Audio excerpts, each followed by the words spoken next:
When you're wanting to work with historic costume, you want to make sure that you've got clean, dry hands. Typically that's how we work here. We're lucky we've got access to sinks and we can frequently wash our hands during the day. If we're in a situation where that's just not feasible or you want to have some added protection, wearing nitrile gloves is really important, particularly if you're dealing with metals, whether they be metal thread embroidery or metal fastenings on a garment. It's really important to wear nitrile gloves for those occasions. And make sure that you remove any jewellery, things like lanyards, necklaces, all those things that might just kind of brush against a garment. Also being mindful of makeup. You don't want to have too much makeup on just that may inadvertently get transferred to a garment.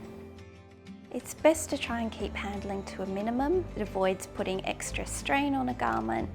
Make sure that you've got the right form, right sized form, right shaped form. And the only way that you're going to know that is to measure your costume and to measure your form. So getting those measurements is key. It's a key part of the assessment process.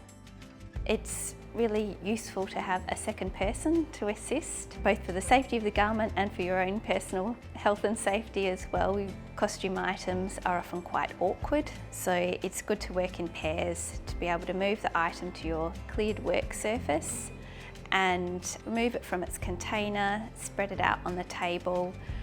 If that then needs to be moved to a secondary location, try to use some kind of support, whether it be a sling of Tyvek or fabric or a tray or a board, whatever you have to hand. It just helps to give a more even support rather than just kind of picking it up. It's not a load of laundry that we're carrying around, it's an historic garment, so we want to give it some respect.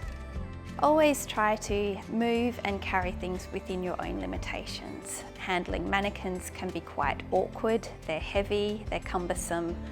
Sometimes they like to tip over unannounced. So just being mindful of how you're going to move that item, whether it's on a trolley or a dolly, something with wheels, or whether you're going to work with another person to carry it into your workspace.